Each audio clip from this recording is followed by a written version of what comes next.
Putin is now getting desperate after losing in Kursk, but Ukraine keeps on embarrassing him. A few days ago, Putin tried to destroy Ukraine with a huge missile and drone attack. Reports say it was the most massive attack of the war thus far, with 127 missiles and 109 attack drones.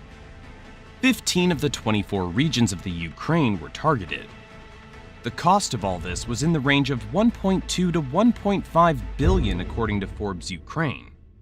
Just to put that in perspective, in the whole of 2023, the Russian military spent about 109 billion total. So Russia was using big money for the attack. The intent was to do untold damage to Ukraine's energy infrastructure, which was supposed to be revenge for the Kursk invasion. However, Putin didn't achieve what he wanted to. According to Ukraine, most of the missiles and drones were shot down, 109 missiles and 99 drones to be exact. There were still widespread blackouts, and multiple targets like the Kiev hydroelectric power plant were hit. 7 people were killed and 47 injured.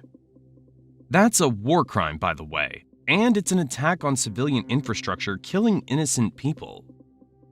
Bad as it was, it could have been even worse, and how Ukraine was able to limit the damage is pretty shocking.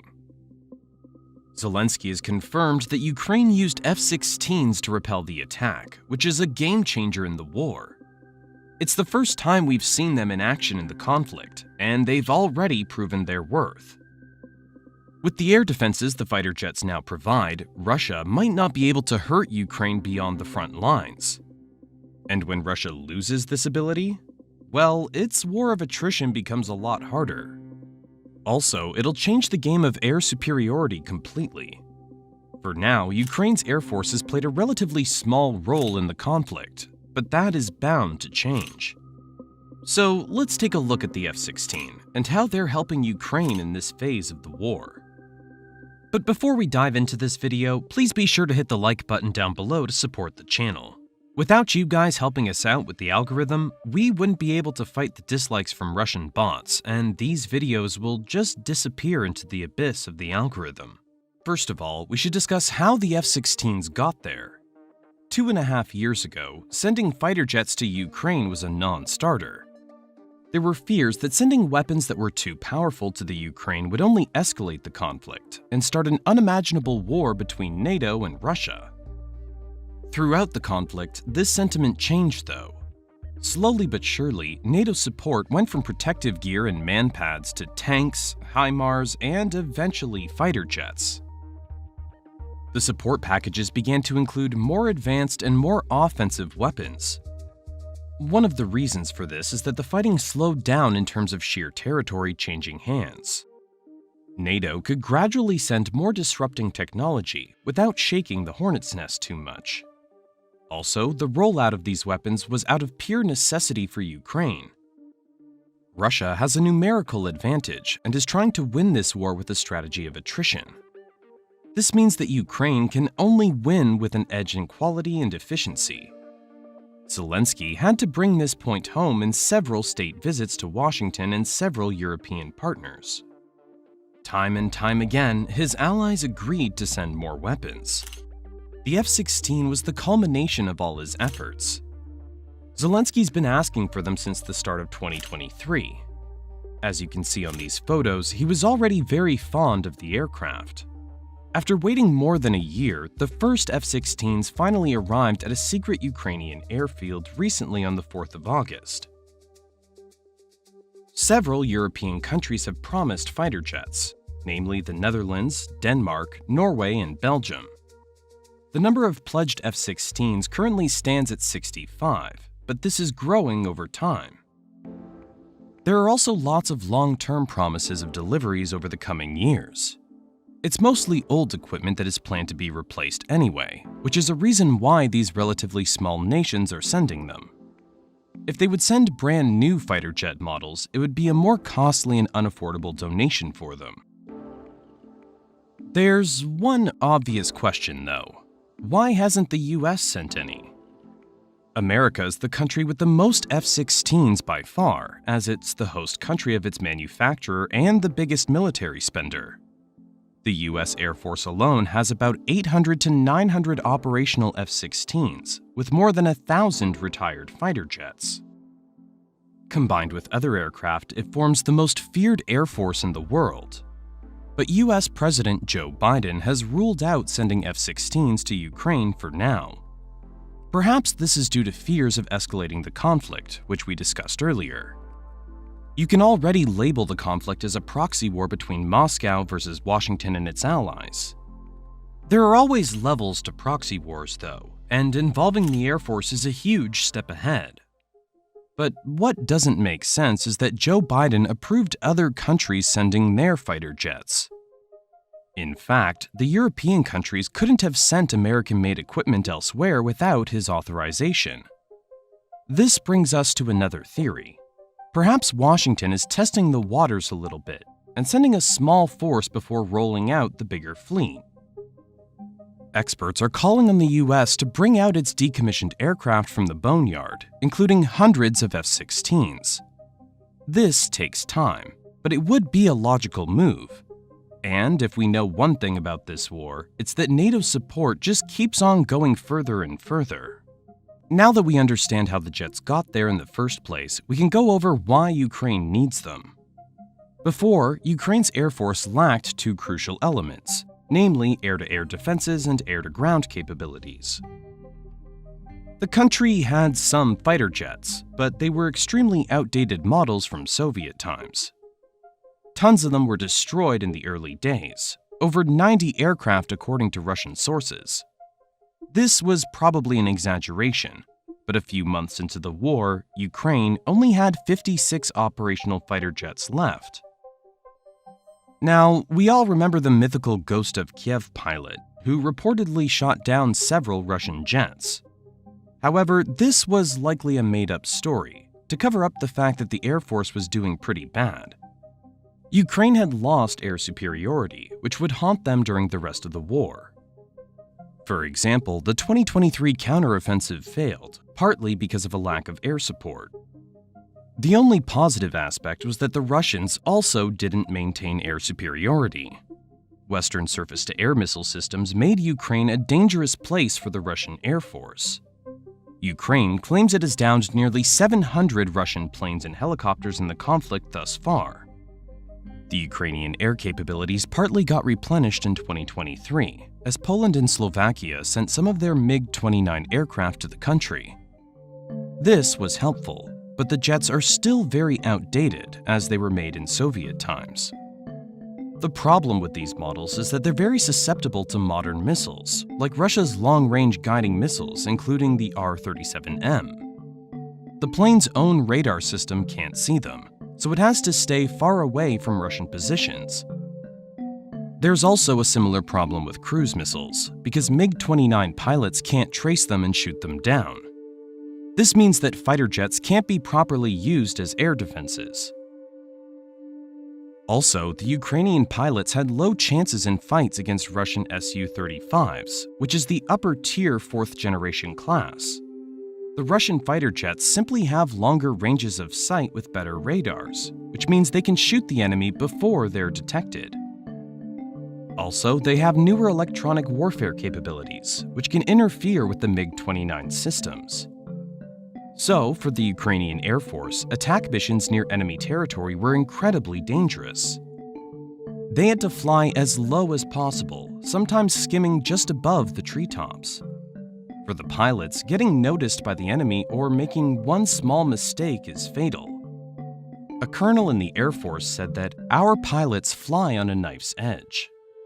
The situation slightly improved with Western air defenses such as the Patriot and Hawk surface-to-air systems. But before we talk about that, YouTube's having a big issue. IT's growing at such a fast rate that content's not able to fill the demands of the viewers. That's why YouTube's now promoting smaller channels at a much higher rate than before. I'm sure some of you guys have noticed that whenever you go to your homepage on YouTube, you get some videos recommended from channels that are extremely new. Here's an example. This change is relatively new, and it actually provides a perfect opportunity for new channels to get started and grow quickly. In fact, many channels have used this exact thing to grow an audience in the last 12 months. They've gotten millions of views and made thousands of dollars from them. In fact, in just the last 3 years, YouTube has paid out $70 billion to creators. That's around $60 million every single day. So if you're someone who's interested in starting a YouTube channel, now's the perfect time. That's why we've launched a completely free 7-day email bootcamp on how to start and grow a faceless YouTube channel. If that's something you're interested in, you can sign up now for free by clicking the link in the description or scanning the QR code on screen. Now, let's get back to the topic at hand. The air situation slightly improved with Western air defenses such as the Patriot and Hawk surface-to-air systems. This made the skies safer for Ukrainian fighter jets and reduced the battle losses. The new F-16s are a whole other level, though. To understand this, we have to look at the aircraft's capabilities. It's the most widely used Western fourth-generation fighter jet for a reason. A decisive factor is how it stands up against Russia's aircraft. The Russian Air Force operates various fighter jets, like the Su-27, Su-30, and Su-35, as well as the MiG-29. They're very respectable aircraft and are on par or even slightly ahead of the F-16s in terms of maneuverability and speed. However, the F-16 is the king when it comes to its radar system, targeting technology, and electronic warfare capability. A Ukrainian pilot said, "Of course we'll still be targeted, but it will be an equal fight. So Ukraine will have a chance once again in air-to-air combat, which lifts the balance a ton." Also, the F-16s have lots of capabilities when it comes to air defense. Russia has been trying to break Ukraine with relentless air assaults over the last years, using cruise missiles, killer drones, and sometimes even ballistic missiles. The Patriot and Hawk systems have helped out tremendously in defending against this. But advanced fighter jets are yet another massive leap forward. They create a so-called layered defense, where you have radars and air defenses both on the ground and in the sky. F-16s can detect and intercept cruise missiles, as well as drones, so they can serve as mobile air defenses. They do this with air-to-air missiles like the AIM-9 Sidewinder and the AIM-120 AMRAAM.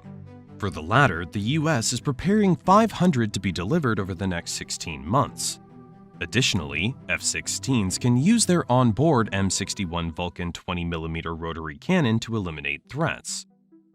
This is not an ideal method, because the fighter jets need to get very close to engage the target. But it's useful as a last resort, because the fighter pilot has 100 rounds per second. That'll down a drone or a missile in an instant. On top of that, the F-16s can resolve the glide bomb issue. Russia drops a ton of these guided munitions from Su-24 fighter bomber aircraft. In March alone, it launched 3,000 of them. With the F-16s, Ukraine could push the Russian bombers back, so they can't use these glide bombs anymore. But we should also look at the F-16's offensive capabilities. These things are very interesting, especially for the operations Ukraine is currently doing in Kursk. One of the things the fighter jets will definitely be used for is long-range missile strikes. Ukraine has said it's getting long-range strike weapons, with a range of roughly 200 to 300 miles, or 300 to 500 kilometers. It could be talking about a version of the JASM missile, although that's not confirmed. These missiles haven't been used often before, but in Syria, they've left entire facilities looking like this. However, the US doesn't want these missiles to accidentally end up in the hands of the Russians, because they contain sensitive stealth technology. So it could opt for another long-range munition, such as the Slammer missile. This munition is easier detected by Russian defenses, has a lower range, and a less powerful warhead than the JASM. Still, it provides a ton of capabilities for the Ukrainians.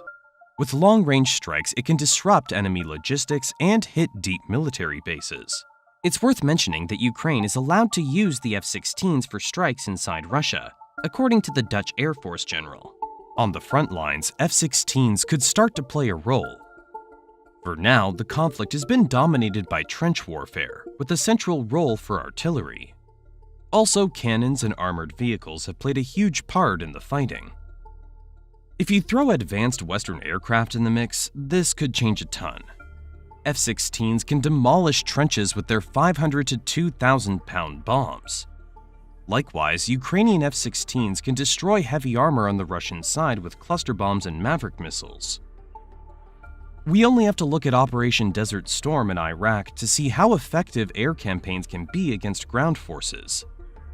At the very least, it will make it way harder for Russian troops to advance, and hopefully it makes it a lot easier for Ukraine to create local breakthroughs. F-16s probably won't be able to hit Russian targets deep into occupied territory because of its air defense, but we'll talk about that later. But they can knock out a few air defense systems at a time in what are called suppression of enemy air defenses or SEAD attacks. Ukraine could use the JSO missiles for this, which are perfect for the current combat situation. They can be launched 70 miles away from their target, keeping the fighter jet at a distance from the air defenses. JSO missiles can autonomously hit their targets with little chance of being detected. Even with all of these promising capabilities, Zelensky isn't happy yet, though. This has to do with the number of fighter jets. He said that even if we have 50, it's nothing. The president of Ukraine claimed that the country needed at least 128 F-16s, and not without a reason. In order to use them offensively, you need a big fleet. This is because Ukraine has put a ton of pressure on the Russians in an attack to overwhelm Russian air defenses and aircraft. A paper published by the Center of Strategic and International Studies estimates it needs 12 squadrons of 18 fighter jets, so 216 F-16s total. That's not even enough to establish total air superiority. In the best case, it will give Ukraine the room to conduct local attacks on small areas on the front. Experts say the aircraft still aren't safe near the front lines because of the ground threat from Russian air defenses. Throughout the occupied territories, the Russian military has created an immense integrated air defense system. This includes tons of long, medium, and short-range surface-to-air missile systems. The S-300, S-400, Buk, Tor, and many other Russian models are all highly capable. There are also tons of spread-out radars and electronic warfare stations. These stations are able to block and trace enemy radars, create false leads of Russian aircraft, and disrupt enemy communications. All of these things are intertwined in a vast network with automated command and control systems. This is a tough nut to crack for Ukraine because of the sheer size and distributed nature of the air defenses. Even if the F-16s used to support the ground forces, they'd have to fly low and keep a distance. Air superiority will be hard to achieve across the front. Locally, there might be some exceptions. It's possible to eliminate some of Russia's air defenses in a targeted attack, and then use the F-16s to support a small offensive. We also have to take in mind that there are logistical and personnel problems associated with having these F-16s. Ukraine has to upgrade its air bases because the runways aren't always suitable, and it can't just upgrade a few because that creates an obvious target for Russia. So we're talking about dozens of them. All of these new bases also need tons of resources, both in manpower and in defensive equipment. On top of that, every new fighter jet needs pilots who are sufficiently trained, as well as a highly knowledgeable team of mechanics. These things probably explain why Ukraine had to wait for so long before it could get the fighter jets it was promised. The European nations had pledged to send them back in 2023, but Ukraine had to wait over 18 months before they arrived. During this period, Ukrainian pilots have received training in the US and in a special training hub in Romania. This also includes mechanics. Even with this crash course, the pilots and the rest of the Ukrainian Air Force still lack the experience for real combat missions with the F-16. They obviously know the basics of flying a fighter jet, but the F-16 and the MiG-29 are nothing alike. Just look at how different the cockpits are. The one on the right is what they're used to, and now they have to fly in the one on the left. For the mechanics, there's a similar problem. The parts used in an F-16 are different, and it usually takes multiple years to learn how to check and repair them. We should also keep in mind that Ukraine's command and control has no previous experience with the F-16. These three things combined can create dangerous problems. This became clear in a tragic way during the recent Russian assault. One of the newly arrived F-16s crashed, killing the pilot with the nickname Moonfish. He had reportedly downed 3 Russian cruise missiles and 1 drone attack before the accident happened. But there was political backlash in the Ukrainian parliament after rumors emerged that the jet was downed by Ukrainian air defenses. Zelensky fired the commander of the Air Force after the incident, so there could have been some serious mistakes.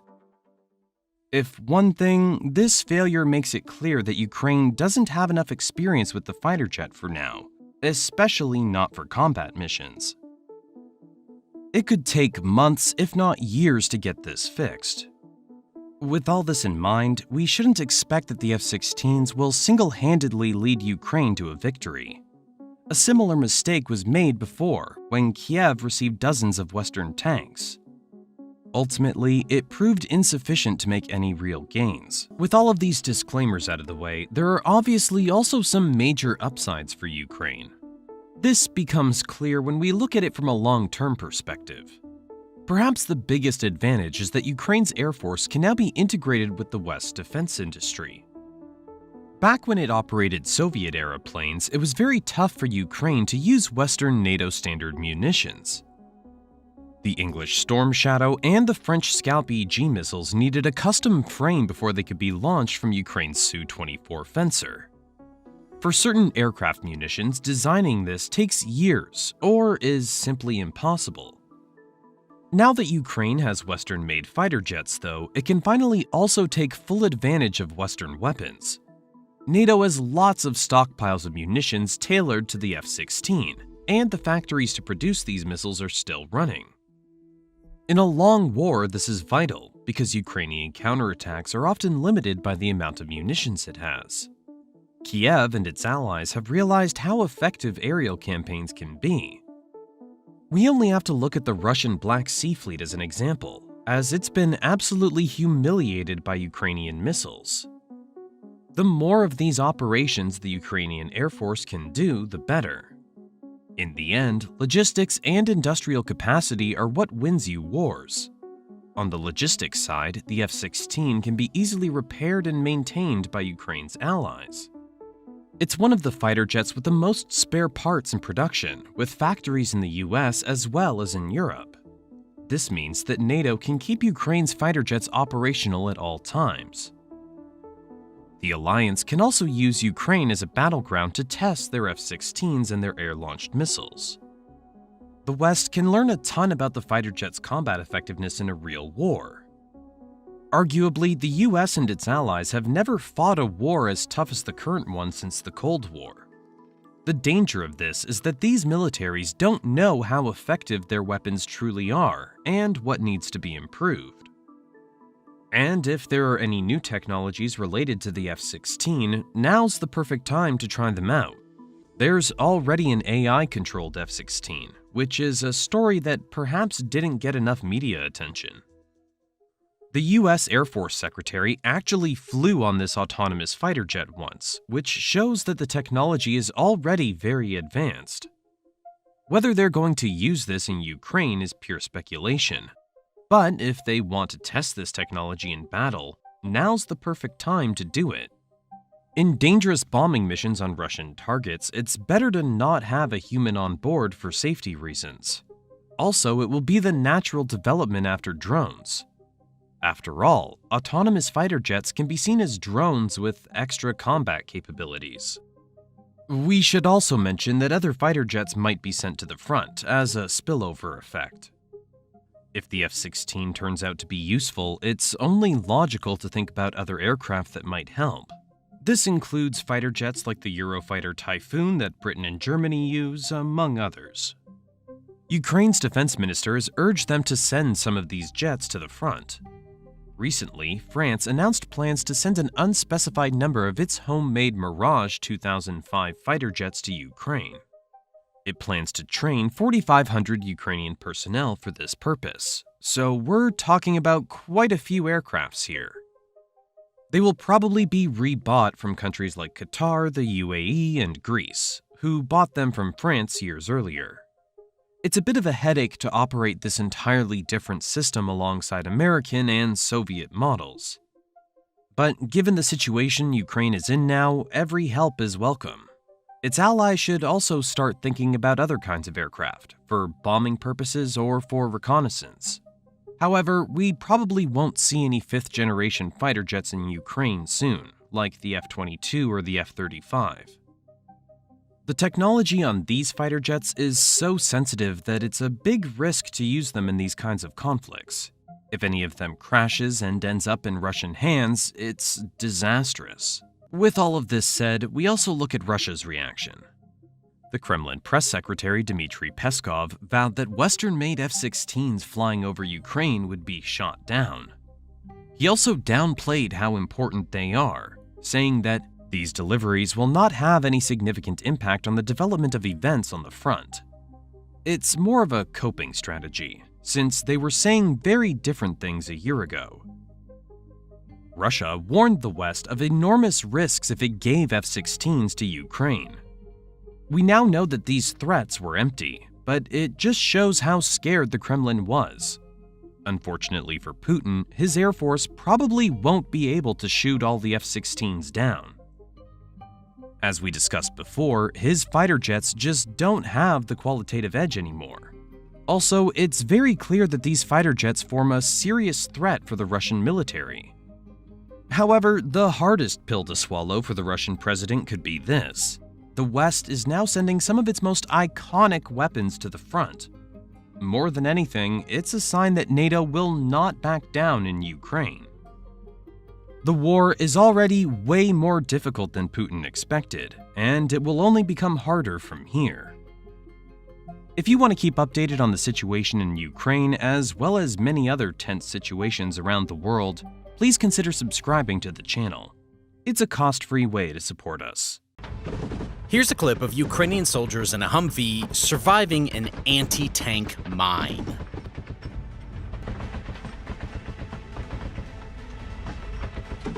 First, soldiers were driving in action, then they hit a mine, and all 3 soldiers in the vehicle survived with just minor shrapnel injuries. Unfortunately, I can't show the actual explosion because, for some reason, YouTube loves restricting my videos for the smallest of violence.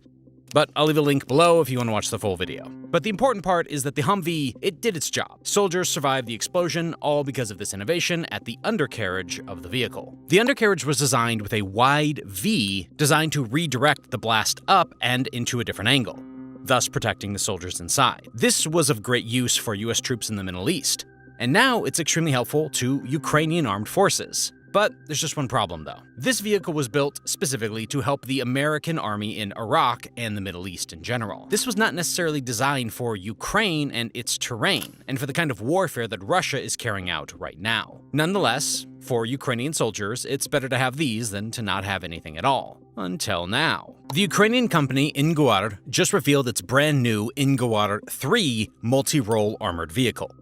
Built especially for Ukrainian armed forces, and with the help of soldiers who are fighting the Russian invasion army in the war. This is definitely a game-changing development, and features of this combat vehicle have already shocked many military experts. I'm sure Putin is not happy about that. This is why he's trying to assassinate heads of defense companies all around the world. But anyways, let's go over the features and the specification of Inguar 3 and how it affects the situation on the front line. But first, as I've mentioned before, Russian bots love to dislike our videos to kill its reach. So if you can take a second to hit the like button below, share the video on social media if you enjoy the coverage, it helps us out a lot with the algorithm. Thank you. All right, let's start. Now, Ukrainians already have some MRAP, or mine-resistant ambush-protected vehicles. As the name implies, they are really helpful against mines or IEDs or any other kind of explosives. About 174,000 square kilometers of Ukraine is suspected to be contaminated with mines and unexploded ordnances, called UXOs. It's an area about the size of Florida, about 30% of Ukraine's territory. In fact, Ukraine now has more mines than anywhere else on the planet. These MRAPs are really helpful to protect soldiers and even civilians. That's why the US alone has transferred around 1,000 MRAPs to Ukraine since the war started. more specifically Max Pros. The Max Pro, designed by Navistar Defense and Israel company Plasan Sasa, is part of the US military's Mine-Resistant Ambush-Protected program. It can withstand the detonation of mines or IEDs under the bottom with a massive explosive up to about 15 pounds or 7 kilograms in TNT equivalent. The armor has 2 layers of protection. One shatters a bullet or debris, and the other stops it.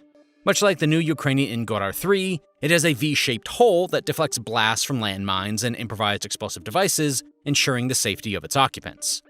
Ukraine has used them for battlefield transports, combined arms formations with tanks, direct attacks on Russian positions, and to protect civilians near the front lines.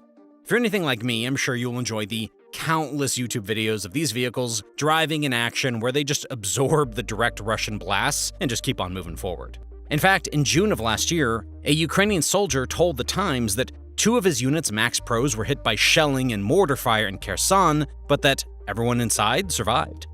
The Max Pros are like a red rag to the Russians. They target it with everything they have, he said, adding that shelling hit one of the vehicles and mortars hit another, but everyone inside survived. They truly saved our soldiers' lives, he said. Safe to say, Max Pros are a great help to Ukrainian soldiers on the front line. So a question arises. What's the advantage of the new Ingor 3? Well, let's look at that. In a second, we'll get into that. Right now, let's quickly talk about some new changes to YouTube. I'm sure some of you guys have noticed that whenever you go to your homepage on YouTube, you get some videos recommended from channels that are extremely new. Here's an example. This change is relatively new, and it actually provides a perfect opportunity for new channels to get started and grow quickly. In fact, many channels have used this exact thing to grow an audience in the last 12 months.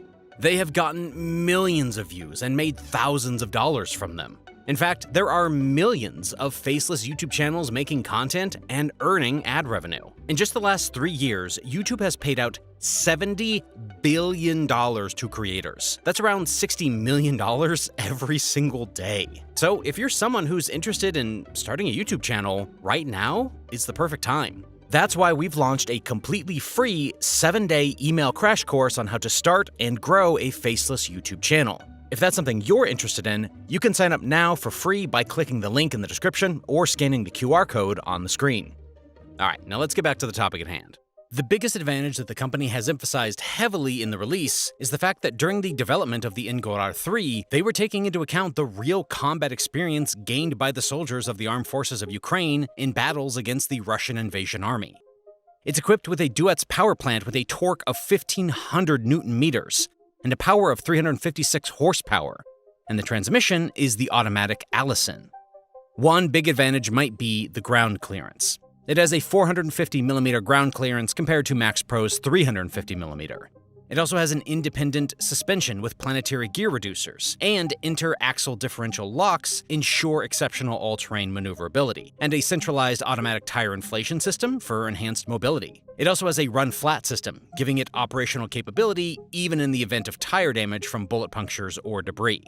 The vehicle's combined armor provides STANAG 4569 Level 3A, 3B protection standards, with additional shielding for the engine compartment against fragmentation. Utilizing armor steel and aluminum components in its armored shell, the Ingor 3 achieves optimal protection without compromising weight. Equipped with front, rear, and side view cameras along with night vision capabilities, the crew and passengers can effectively monitor the battlefield. The vehicle includes an electronic warfare module, an automatic fire suppression system with optical sensors, a chemical filtration air system, an autonomous cabin heater, air conditioning, and a 12-ton winch. But its biggest advantage might be the modularity it offers.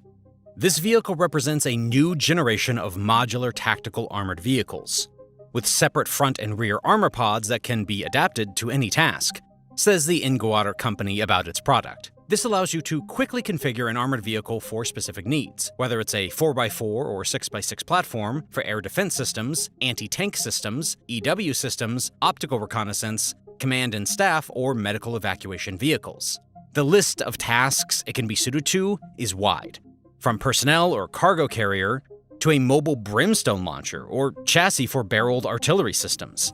There's also a sketch presenting a potential integration of demining plows and UAV catapults in the future. The 4x4 variant of the Ingor 3, which can accommodate 2 crew members and 6 paratroopers, is designed to serve multiple roles, including combat and tactical operations, fire support, medical evacuation, police enforcement, and as a heavy weapon or cargo carrier. On the other hand, the 6x6 configuration is suited for more demanding tasks, such as repair and evacuation missions, engineering support, tactical logistics, and as a platform for multiple rocket launch systems or self-propelled howitzers.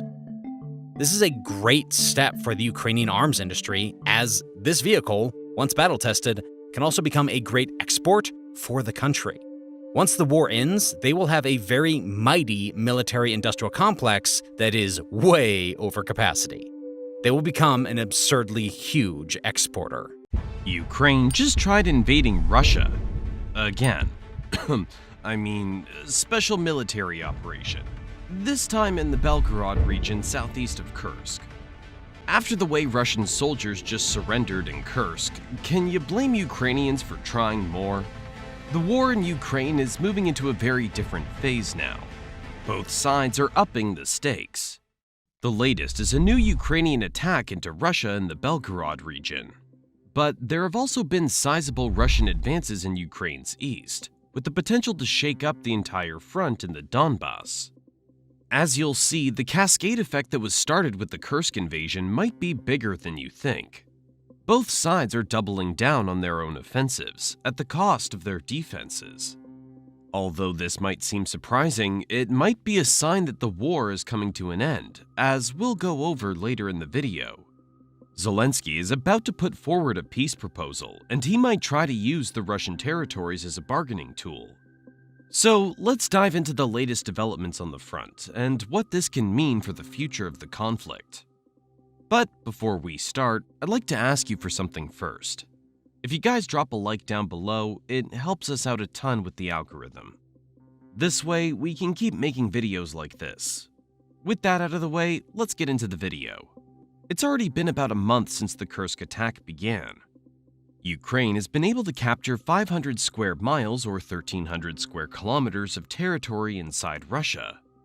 This includes 100 settlements, the largest of which is Sudza. Most of the ground was captured in the early days, but after the initial weeks, the offensive slowed down. This has to do with an effect called the limit of exploitation. As Ukrainian troops expanded, their troops and resources were spread out over a wider area, making them less effective. Also, Ukraine's supply lines into Kursk reached their limit. This meant that the attack naturally slowed down. However, Ukraine has not stopped trying to conquer Russian areas.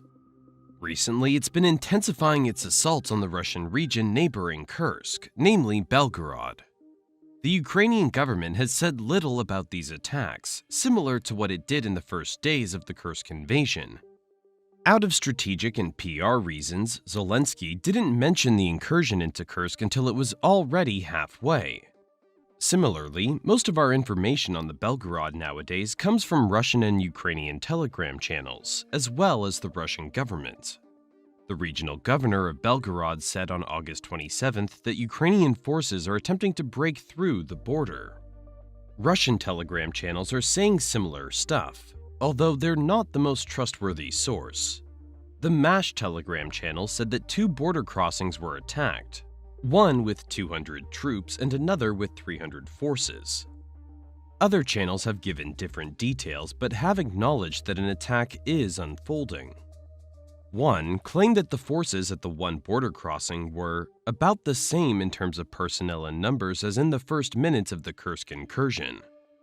Whether this includes tanks and armored vehicles is pure speculation, but it's entirely possible.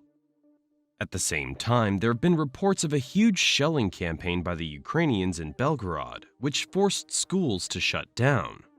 If even civilian targets are at risk, the military positions in Belgorod are in even bigger trouble. So there's definitely something going on in this Russian region.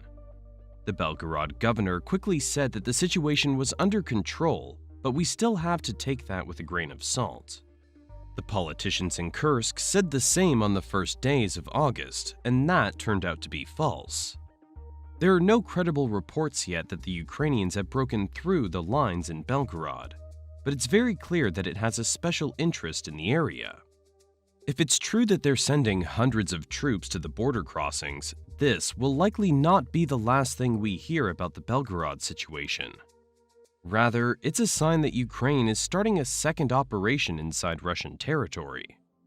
We can only guess as to what the motivation might be for this. Perhaps Ukraine wants to conquer a second piece of land inside Russia as a buffer zone. This would make sense from a strategic perspective. Ukraine has done this before with Kursk, as its territory inside Russia protects the city of Sumy. In this sense, Belgorod is even more important. The two border crossings we talked about earlier have a ton of strategic value, as they're located right in between the Ukrainian city of Kharkiv and the Russian city of Belgorod. Kharkiv has been an epicenter of the conflict as Ukraine's second biggest city. There's been heavy fighting in and around the city in 2002, and years of shelling with drones and missiles afterwards.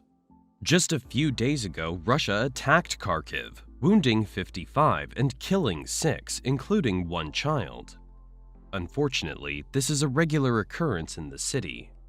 In part, it happens so often because Kharkiv lies just 19 miles or 13 kilometers south of the Russian border. It's well within range of the highly destructive Russian glide bombs, launched by Russian aircraft dozens of miles from their targets.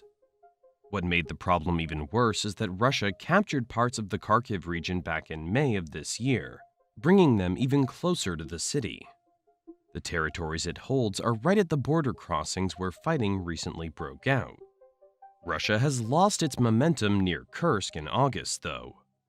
Before we jump into that, I'm sure you guys can tell today's geopolitical world moves very fast, and it's pretty much impossible to keep up with all the news. That's why we launched Global Recaps, a geopolitical newsletter that covers world news in a quick and simple way. Every day, we'll send out an email directly to your inbox that covers the most important world news that you can read in less than 5 minutes. Best of all, it's completely free, and you can sign up now by using the link in the description or scanning the QR code on screen. Let's get back to Russia. Russia has lost its momentum near Kursk in August, though. Even before the 27th, there had been a small-scale incursion into the region at the same time as the attack on Kursk unfolded. The 252nd Battalion posted a video in the village of Peroz in western Belgorod. It was more of a spillover from the Kursk incursion, as it was closer to Sumy than Kharkiv itself. But it had a huge effect. Not too long after, the region of Belgorod declared a state of emergency. The Russian Federal Security Bureau established a counter-terrorism operational regime in the border regions to provide extra safety. The regional government began to evacuate people in border districts because of the imminent threat from Ukraine. For the Russians living in the area, these incursions are nothing new. There have been several border incursions into the regions led by the Russian legions fighting for Ukraine. A big one happened in May 2023. Another attack occurred on the 12th of March this year, where at least 3 groups entered the Belgorod and Kursk oblasts. This included the Freedom of Russia Legion, the Russian Volunteer Corps, and the Sibir Battalion. It was initially seen as a form of protest during the 2024 Russian presidential election. These Russians fighting for Ukraine are against the war Putin started, and they want to see a change in leadership.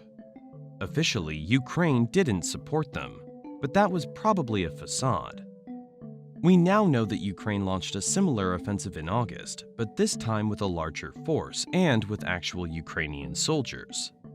One theory is that the Russian legions gathered valuable intelligence on the border defenses in Kursk and Belgorod, which they passed down to Ukrainian command. In part, this explains why the Ukrainians were able to break the defensive lines in Kursk within a day.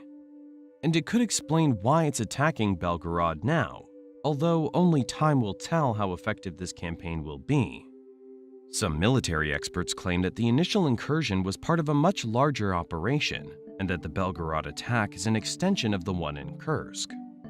Right now, Ukraine clearly has the momentum on the Russian border.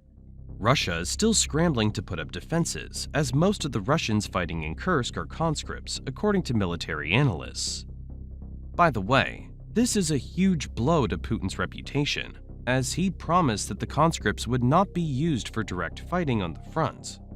Now, these young, inexperienced soldiers are getting killed and captured as prisoners of war. Anyways, if Russia's already struggling in Kursk, there may be a spillover effect into Belgorod. There are lots of reasons to think that this attack could be just as or even more potent than the one before. Ukrainian forces have destroyed critical infrastructure in Kursk, including several bridges over the Sem River. These bridges used to carry Russian supplies, so the destruction has downstream effects for the troops in Belgorod. If the lines are breached, Russia will have a seriously hard time to bring manpower, armor, and munitions to the area. While Ukraine doesn't have the crucial surprise element anymore, it still has the momentum here. What also helps is that Belgorod defenses aren't as strong as they used to be, because some military personnel and equipment has been redeployed to Kursk. The Russian Ministry of Defense reported that it had transferred a military column from Belgorod to Sadzansky district in Kursk. This included artillery pieces and combat support vehicles. Now, Russia has said that it would send new troops to Belgorod because of the security situation there. But this could be made up to calm the nerves of the people living there. And even if it has sent new people, we're probably talking about inexperienced conscripts. But when we cover the story of Ukrainian incursions, one thing doesn't make sense. And that is the rapidly deteriorating situation on the Eastern Front, particularly near the Donbas. Russia is closing in on the key city of Pokrovsk, which has been evacuated recently due to the growing Russian threat. It sits right next to another town called Mimohrad, and combined, the two had a pre-war population of more than 100,000 people. Although it's incredibly tragic, these people losing their homes is not even the biggest problem. Pokrovsk is a key town for Ukrainian logistics, as it hosts an important railway station and sits at the cross-section of major roads. If Russia takes this over, Ukrainian troops all over the Donbas front line will lose their supply and reinforcement lines. One military expert named Mikhailo Zarokov said that if we lose Pokrovsk, the entire front line will crumble. We're talking about hundreds, if not thousands, of square miles potentially falling into the hands of Russians if Pokrovsk falls. The Russians are currently throwing everything that can move into the assault on Pokrovsk, according to the Ukraine's chief of armed forces. President Zelensky said he expected Russia to throw 50 to 60,000 people there and employ similar meat grinder tactics as it did in Bakhmut and Avdiivka. Ukrainian forces are saying that the Russians are sending wave after wave of infantry, which are incredibly costly for them, but effective in the end. The Ukrainian forces were quickly outnumbered and exhausted. The effects of this showed. Russia has captured more than 24 towns near Pokrovsk in the span of a few weeks. It advanced along the axis of the Avdiivka attack that began all the way back in February. But for some of its gains, it didn't need to sacrifice much. The strongholds of New York and Novrohodivka were given up without much of a fight. By the way, I looked up why this town in Ukraine's Donetsk region is named after this American city. Apparently, it's because the wife of one of its 19th century founders was born there. Anyways, one Ukrainian politician claimed that the trenches near Novrohodivka, which used to hold about 20,000 men, were left mostly empty. This city had a pre-war population 3 times the size of the captured town of Sudza and Kursk, so this is not peanuts. Some say that Ukrainian forces are just giving up on this sector of the front because they're so heavily outmanned and outgunned. They see this as a huge miscalculation on Ukraine's part. After all, if it had spared the thousands of troops from the operations in Kursk and Belgorod, it could have had better defenses in the Donbas. The brigades involved in the attack were highly skilled and well-equipped, so they could have provided a ton of help. Besides, the Ukrainians thought that Russia would be so shocked by the Kursk incursion that it would halt the offensive in the Donbas. The Ukrainian general Syrskyi said that one of the objectives of the offensive operation in the Kursk direction was to divert significant enemy forces from other directions, primarily from the Pokrovsk and Kurakov directions. There's been some reshuffling. Syrskyi claimed that some 30,000 Russian troops were diverted to Kursk and that this number was on the rise. Also, Zelensky said the Pokrovsk offensive was slowing down, but military analysts generally agree that Russia's putting more pressure on Pokrovsk than Ukraine expected. Putin seems to think that defending Russia is a second priority, as he went all in on the Pokrovsk offensive. He left the Kursk station mostly in the hands of conscripts, and kept the experienced fighting force on the offensive. Media outlets are reporting that Ukraine's losses in the east are outweighing its gains in Kursk. Indeed, if Pokrovsk gets taken, Zelensky and his military advisors have some explaining to do. One Ukrainian citizen from Pokrovsk has said that the presence of Ukrainian troops in Kursk feels like treason. One meme circulated online recently in Ukraine, saying, "So what with the Kursk region? We're running out of Donetsk." But it's not clear whether the Ukrainian leadership has made a serious miscalculation or if they made a strategic decision. To understand this, we have to look at the endgame. We can only speculate as to what Zelensky and his military advisors were thinking when they drafted their plans. But we know for a fact that Ukraine's senior leadership is looking to end this war with a peace deal.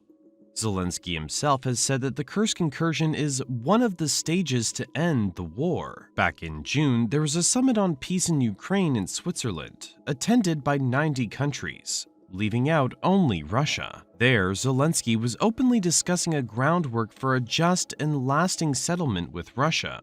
The Ukrainian president wants a second summit in November, and he has said that Russia should attend. If this happens, it would be a groundbreaking event, as it's one of the first times Russia and Ukraine talk together. Also, it comes right after the US election, which isn't an accident.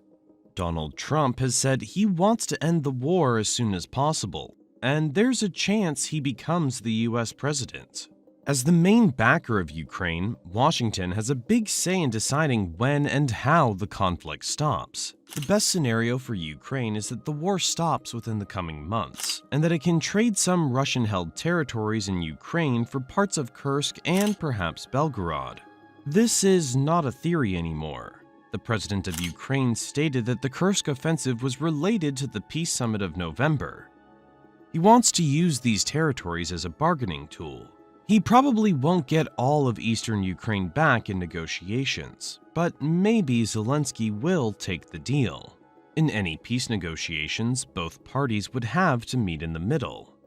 Russia wants to fully take control over 4 regions in Ukraine, namely Donetsk, Luhansk, Kherson, and Zaporizhzhia.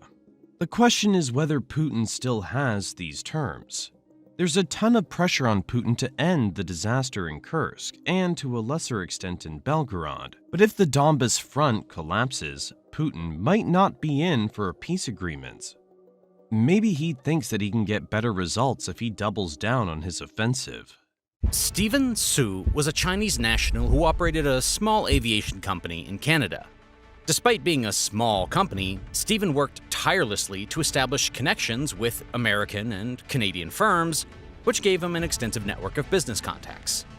But someone was noticing his hard work: the FBI. The people working with Stephen had no idea that the man they were dealing with would have been involved in such a large conspiracy, because neither was he Stephen Su, nor was he just a businessman. His real name was Su Bin, and he was on a nasty mission. In 2014, a criminal complaint was filed against him in Los Angeles. In July of 2014, Su was arrested in Canada on a warrant issued in relation to this case, and was later extradited to the US in 2016, where 51-year-old Su finally admitted that he was part of a conspiracy against the US. But the shocking part was in the details, the way this conspiracy was being carried out. And when Su started spilling the beans, it shook the entire nation.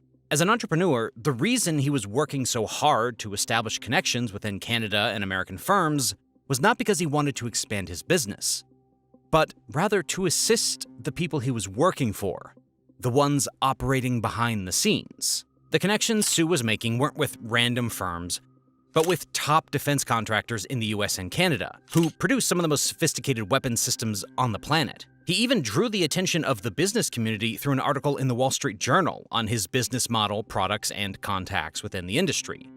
By 2013, Su had also established connections with GE Aviation in Cincinnati, a firm well known for its advanced turbofan technologies.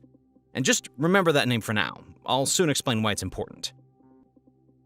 Remember, we're going to expose some very powerful forces, and they might suppress this video, but you can help us prevent this by tapping on that like button below. Thank you. But the question is, why was Su so eager to establish connections with the top defense firms? This is because Su's job was to inform his co-conspirators about whom to target, which files to steal, and why the information they stole was significant. On top of that, he even translated the stolen information into Chinese, and even drafted formal reports on the material they managed to steal. He admitted that from October of 2008 to March of 2014, he conspired with 2 hackers to gain unauthorized access to protected computer networks in the United States, including the ones belonging to the Boeing Company, California, to obtain sensitive military information. He revealed that they stole 630,000 files from Boeing, which is a massive 65 gigabytes of data related to the C-17 heavy-lift cargo aircraft, using the information he had gained through his business contacts. The C-17 Globemaster is the US Air Force's primary transport aircraft. But Su and his hacker friends had their eyes set on an even bigger target, the most sophisticated fighter jets on the planet. They were now targeting Lockheed Martin's F-22 Raptor and F-35 Lightning II, the best fighter jets produced to date. For at least 6 years, Su and his team of hackers accessed tens of thousands of files related to the stealth fighter programs. And the reason it took 6 long years for US intelligence to catch Su-bin was because he and his partners were extremely smart, and they knew how to outsmart the authorities. Su and his partners not only put in a lot of effort to steal the information, but they also worked equally hard to hide their tracks. And for this, they employed a tactic known as hop points. These are compromised or purchased networks in various third-party countries that mask the true origin of the infiltration. For example, a hacker in China might use a server in Brazil as a hop point, making it appear as though the cyber attack originated in Brazil rather than China.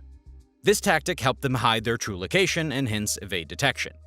This is why FBI counterintelligence experts had to trace their activities through multiple nations to identify the actual source. And after a lot of hard work, he was finally caught. During the investigation, in a 2011 email presented as evidence, Su bragged to his associates that the information they had stolen from the F-22 and F-35 programs would allow us to rapidly catch up with US levels, to stand easily on the giant's shoulders.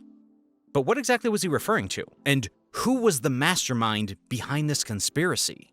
Let's address something that's been on my mind before we move forward. After watching my videos or other YouTubers' videos, I'm sure some of you guys have thought about starting your own channel. One of the biggest hurdles people face when starting a YouTube channel is that they are not comfortable showing their face in videos. Not everyone wants to give up their privacy and be in the public eye all the time. That's one of the big reasons why our videos are made in a documentary style. The craziest part is, people still love the videos, as you can see from the fact that we recently crossed 1 million subscribers. In fact, there are millions of faceless YouTube channels making content and earning ad revenue. In just the last 3 years, YouTube has paid out $70 billion to creators. That's around $60 million every single day. So if you're someone who's interested in starting a YouTube channel, right now is the perfect time. That's why we've launched a completely free 7-day email crash course on how to start and grow a faceless YouTube channel. If that's something you're interested in, you can sign up now for free by clicking the link in the description or scanning the QR code on the screen. All right, now let's get back to the topic at hand. When I started digging deeper into similar missions, I came across a report by the American cybersecurity firm Mandiant Solutions. Since 2004, Mandiant has investigated several computer security breaches at hundreds of organizations around the world. Mandiant successfully tracked many hacker groups and even identified one that was the most active and successful. They named it APT-1. For now, just remember this name. We'll explain what it means shortly. But what surprised me was the location of the hackers. In fact, the location Mandiant traced it back to was most likely the same place where Su-bin's conspirators were operating from. The images of the building, known as Unit 61398, looked something like this. The Mandiant team even mentioned the address of the building, which was Unit 61398, Datong Road 208, Pudong, New Area, Shanghai. And you know where Shanghai is. in the People's Republic of China.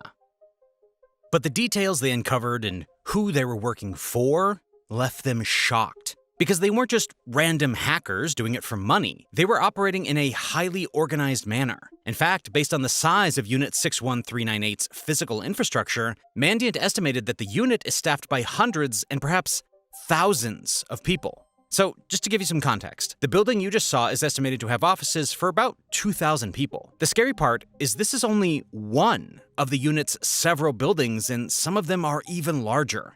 Turns out that the people in these buildings were working for a segment of the Chinese military called the People's Liberation Army General Staff Department's 3rd Department, 2nd Bureau, otherwise known as Unit 61398. Several hundreds of people who worked there were responsible for several things that included military reconnaissance, electronic warfare, and even writing propaganda comments on social media. In fact, all this was being executed in such an organized manner that there were university-recommended courses for students willing to apply for positions in Unit 61398, and even job listings for hacking roles in this unit.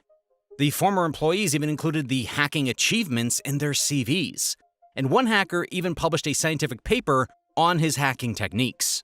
As I mentioned, APT-1 wasn't the only group that was involved in hacking. There are, or at least were, more than 20 APT groups originating from China, with APT-1 being one of them. Now, this might surprise you, but these groups have played a critical role in making China a superpower. But you may ask, what exactly is APT, and how did they make China a superpower? An APT, or Advanced Persistent Threat, is a cyber attack where the attacker gains and maintains long-term, unauthorized access to a computer network without being detected. And the primary purpose of these hackers is to mine highly sensitive data. But for what? The first public appearance of its latest stealth fighter. The Chengdu J-20 was the star of the show. China's touting the new aircraft as being undetectable by radar and a competitor to the U.S. Lockheed Martin F-22 Raptor. In March 2014, China unveiled its 5th-generation fighter aircraft, the J-20. This initially looked like just a normal event, but when pictures of the new J-20 first surfaced on the internet, they raised eyebrows among anyone with even a basic knowledge of modern defense equipment. Its looks, design, and features shocked the entire world, especially the US. Maybe some US officials even anticipated it.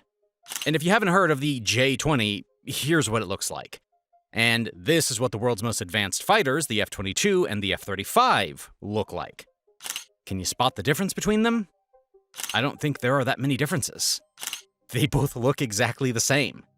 This might be a coincidence, but when so many coincidences occur and the timelines of multiple events overlap, it's hard to believe this was all just a coincidence. Don't believe me? We'll have a look. In 2008, China began developing its first stealth fighter under Project 718, with the primary goal of competing with Western jets. The development contract was awarded to Chengdu Aerospace Corporation.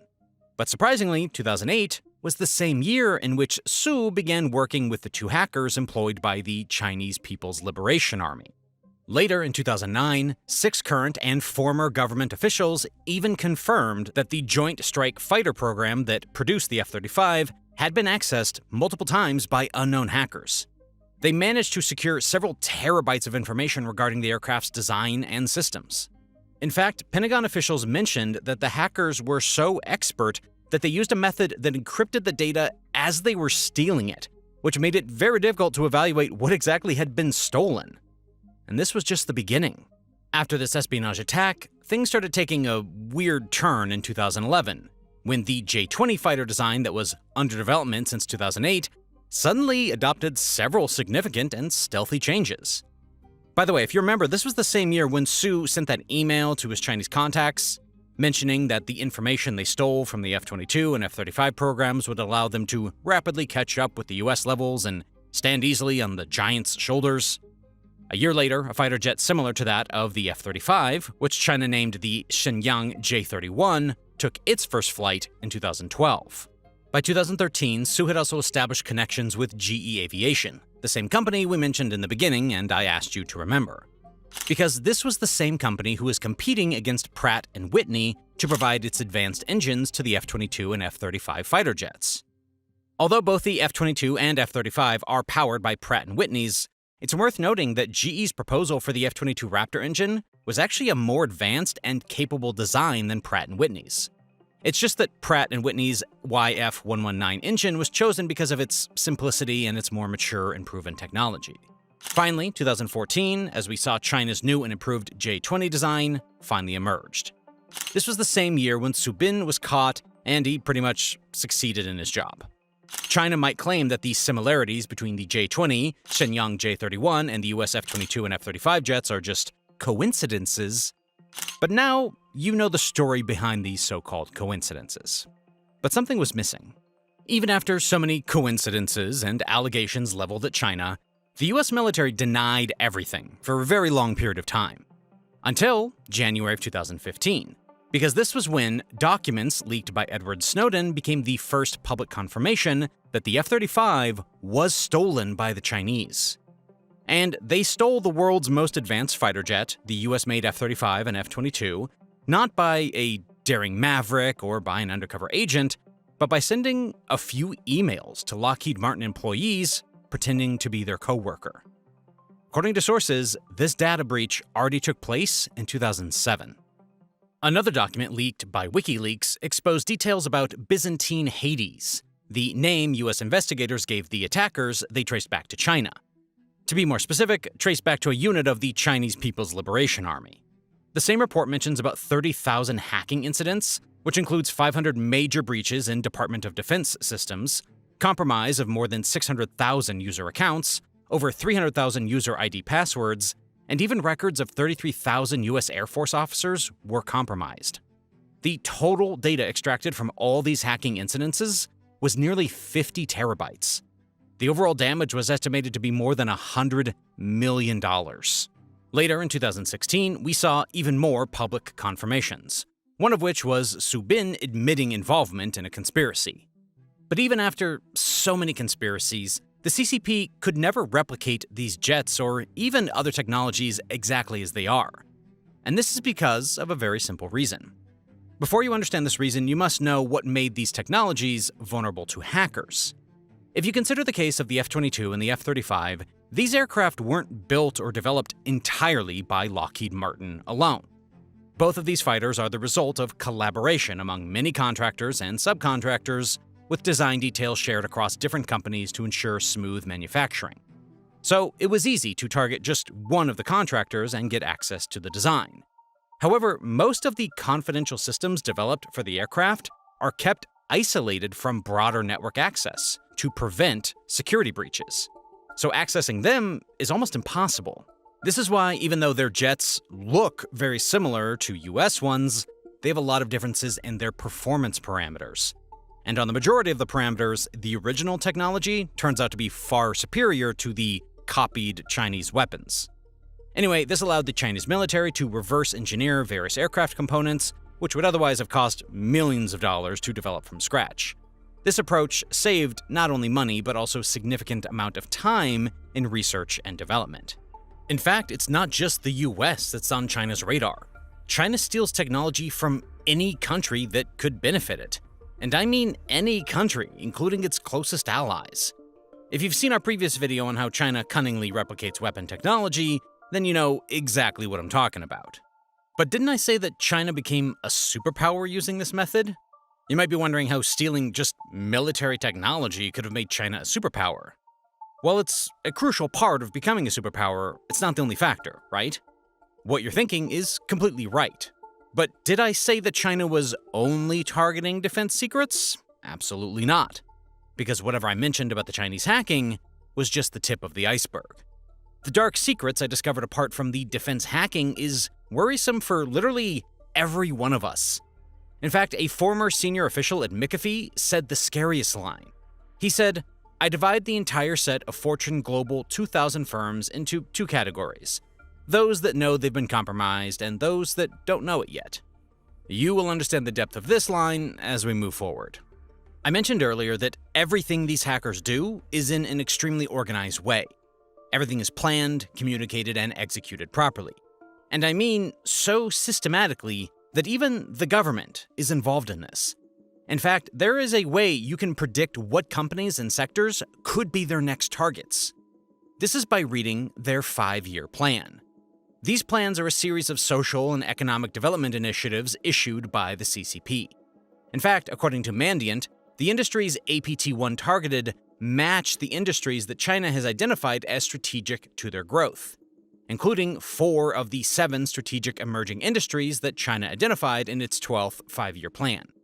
Basically, China lists everything it wants to achieve or improve in its 5-year plans.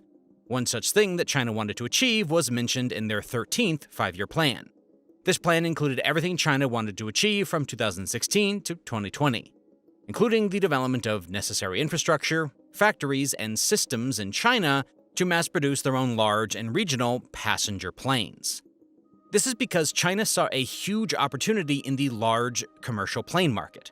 Airbus and Boeing combined control 99% of this market. So China decided to develop such planes indigenously, sell them for cheap, and capture a chunk of this market. They even made an impressive start when its state-owned aerospace company, Comac, built the first prototype in 2015. They named it Comac C919. But, as always, it came with that typical Chinese charm. And no, I'm not talking about Winnie the Pooh. I'm talking about flaws that come with every Chinese technology. Because of the delays due to design flaws, this plane took 2 long years just to complete its first maiden flight in 2017. Anyways, it was a great deal because Comac became one of the select companies that had the ability to manufacture large commercial planes, and that too, roughly at half the cost of its competitors. This aircraft seemed like a great achievement, but the reality was far different. Actually, Comac procured 60% of the C919's parts from US aerospace companies. Basically, Comac received collaboration from US companies. But sources claim that something was fishy and more than just collaboration. This is because in a 2019 report, a cybersecurity technology company, CrowdStrike, accused the Chinese government of stealing technology through spying. In fact, a Chinese intelligence officer was even trying to steal one of the most sensitive pieces of information. Actually, this was the most satisfying thing I've read. No, I'm not talking about the espionage, but rather how the spy was caught by the FBI. And trust me, it was no less thrilling than a Hollywood movie. Xu Yanjun, a Chinese intelligence officer, was trying to steal information from GE Aviation. Actually, this was one of the companies that provided engines to Airbus and Boeing aircrafts. He was trying to steal GE Aviation's exclusive composite aircraft engine fan module. This technology is so complex that no other company in the world has been able to replicate it. Xu tries to set a trap. He has his eyes set on a GE Aviation employee. In March 2017, Xu invited this person to give a talk at a Chinese university. The employee accepts and travels to China in May. Upon arrival, he meets Xu, who covers all his travel expenses. These were likely some trust-building activities. The employee delivers his presentation and returns home. But he had no idea about the real intentions of Xu. In January of 2018, Xu asked the employee for some sensitive information. And because there was already so much trust between them, the employee emailed a 2-page document from the company that was marked as confidential. Xu wanted more. So he suggested meeting the employee in Europe and asked for more company files. Surprisingly, the employee agreed and Xu traveled to Belgium in April of 2018 to meet with him.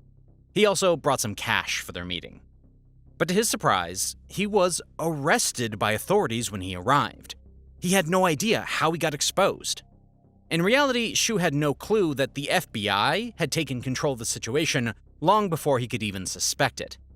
Actually, after the employee returned from China, the FBI took over the communication, and it was the FBI who was pretending to be the employee. Every conversation Xu thought he was having with the employee was actually with the FBI. In fact, sending the confidential information via email was also part of the FBI's trap. Finally, he was extradited to the United States, where he was sentenced to 20 years in prison. The prosecutors even stated that the 2 state-owned companies involved in the C919's developments received technical information from Xu. But do you know that China has a no-discrimination policy? It believes in unity in diversity. This is why it doesn't discriminate between defense industries, high-tech industries, real estate, oil and natural gas pipeline operators, government agencies, etc. It steals everything it can get, from multiple organizations, multiple countries, and almost every sector you can imagine. In fact, the Chinese hackers even targeted the International Olympic Committee and the World Anti-Doping Agency around the 2008 Beijing Olympics. A report identified 9 APT groups responsible for some of the largest hacking operations from 2006 to 2015. Not surprisingly, all of them originated from the same country, China. One of the earliest operations that shocked everyone was Operation Shady Rat, where RAT stands for Remote Access Tool. McAfee, the organization that investigated this operation, identified a command and control server used by the intruders. By monitoring the server, they tracked the activities of the hackers from 2006 to 2011, identifying numerous victim organizations. When McAfee finally published their report, it shocked the world. The hackers targeted 71 institutions across 14 different countries. The main objective of the attackers in Operation Shady Rat was to infiltrate systems, gain unauthorized access, and then maintain that access over an extended period of time. This allowed them to continuously extract sensitive data and monitor the activities of the victim organizations without detection. Yeah, you heard that right. The scariest part was the victims were not even aware that they'd been hacked, and the hackers were stealing sensitive data from their systems. The shortest time that an organization remained compromised was less than a single month, and the longest McAfee reported was about 28 months. But the scariest one was the one Mandiant reported, because even they were tracking a hacker group named APT-1 they tracked from 2006 to 2013. They found that APT-1 hacked 141 companies over 20 major industries.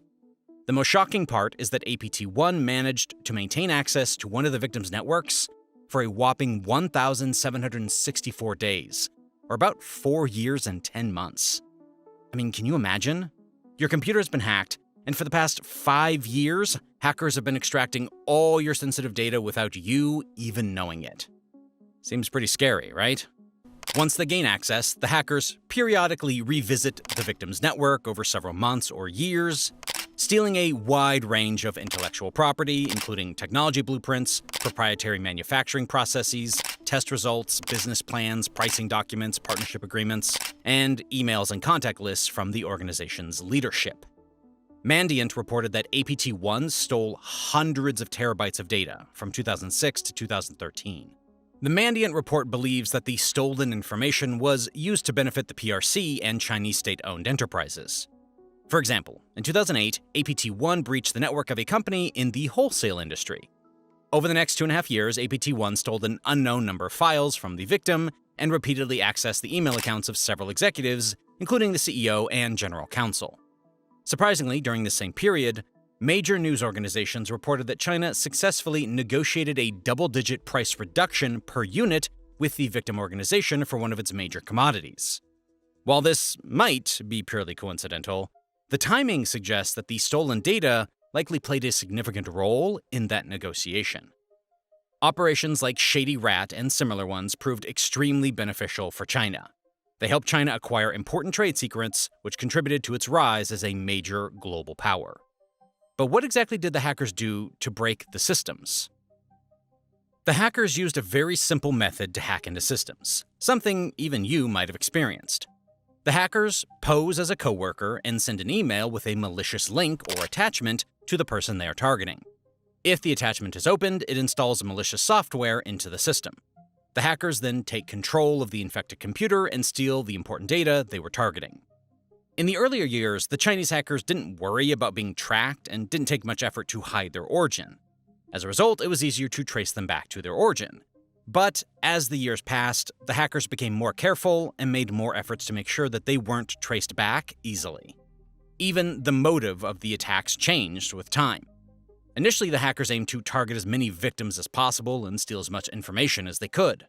Over time, their goal shifted to maintaining access for as long as possible, ensuring they could retrieve information whenever needed. Lastly, just remember to verify any link or attachment you click on. Who knows? You might be the next target.